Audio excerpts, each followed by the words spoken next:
the Bible we know. Documentos.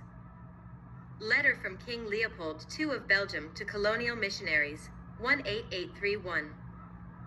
1 http://allafrica.com/stories/200510060035.html.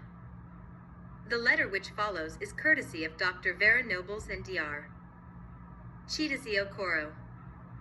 Letter from King Leopold II of Belgium to colonial missionaries, 1883. 2.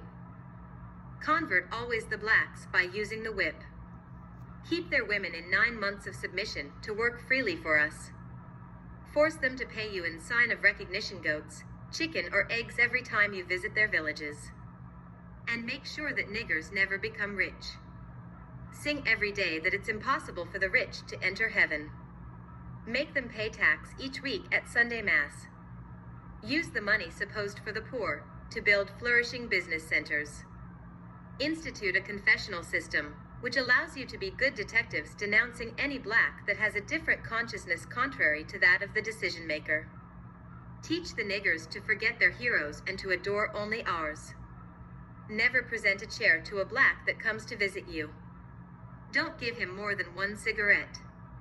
Never invite him for dinner even if he gives you a chicken every time you arrive at his house.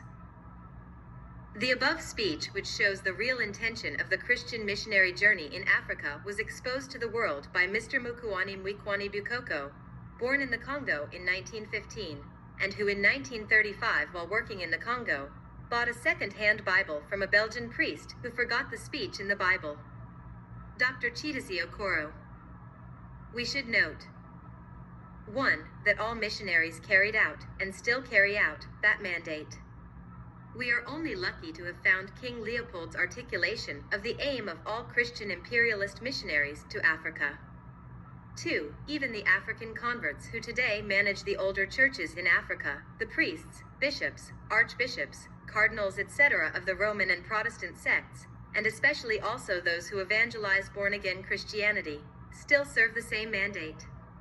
Which is why they demonize African gods and anglicize African names, and drop the names of African deities which form part of African names, and still attack and demolish the African shrines that have managed to survive, e.g. Okija. 3. Those Africans who voluntarily converted to Christianity before the colonial conquest, such as Afonso I of the Bakongo in the 15th century, probably did not discern the purpose of the brand of Christianity that was supplied to them. Which was probably why they fell easy prey to the missionaries and the white traders and pirates who followed them. But their Japanese counterparts probably did discern the game, even without access to some version of Leopold's letter.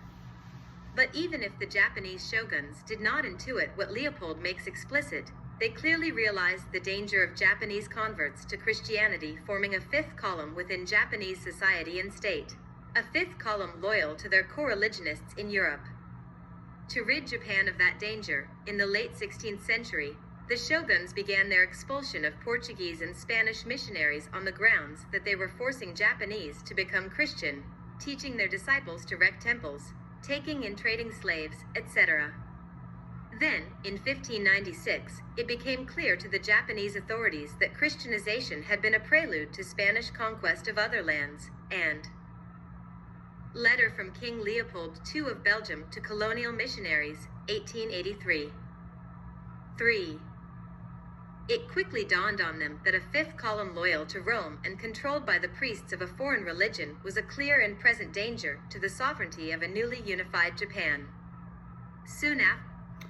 So, as we can see, the missionaries were mandated to go into Africa, and not only Africa, Japan, South America, and all over.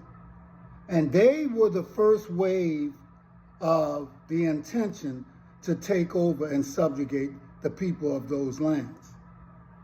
They went in smiling, just like they do now, patting you on the back, telling you how they're going to save you from yourself and giving you the book.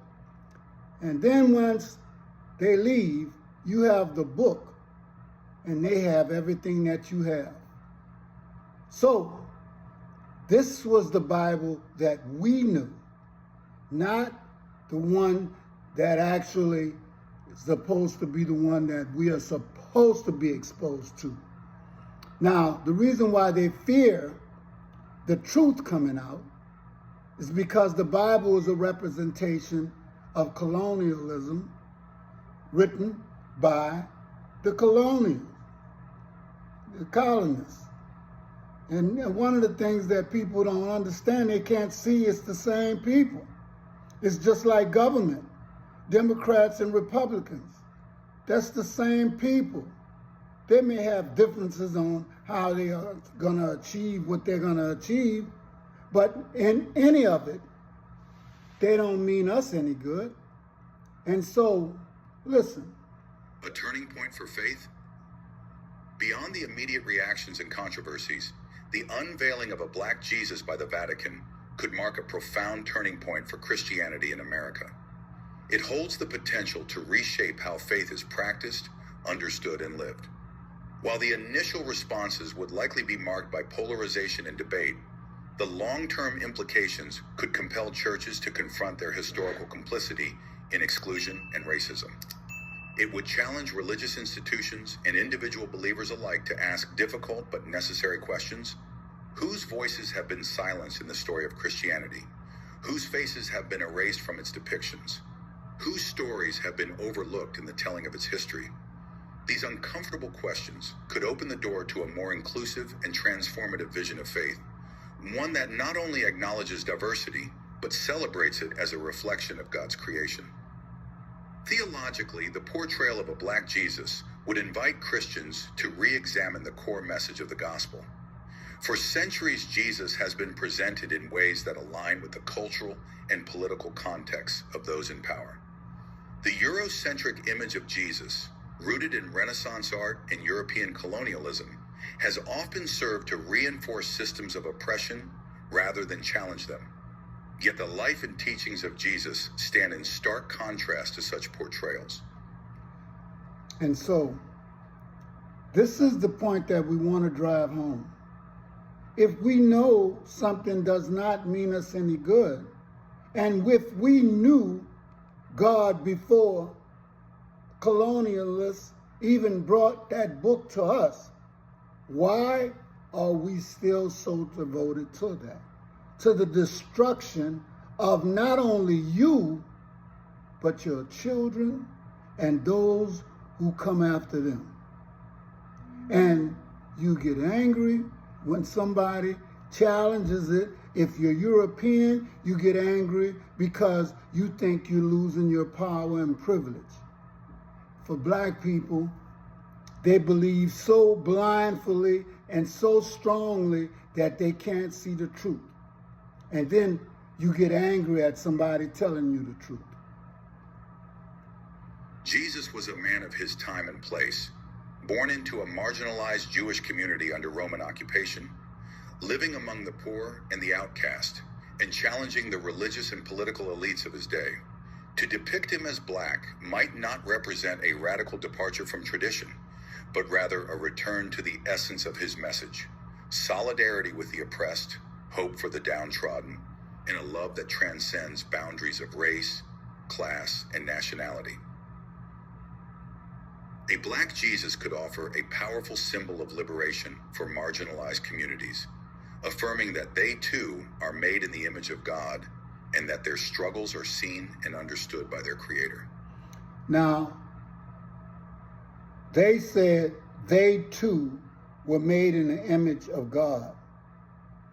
If we were the first people on earth, no, you too were made in the image of God. We already know that we were made in the image of the God that transcends all things and all powers. That is our Creator. And we are gods and little gods and of his creation. So right there, you can see how twisted this Bible story is. But you believe what you want.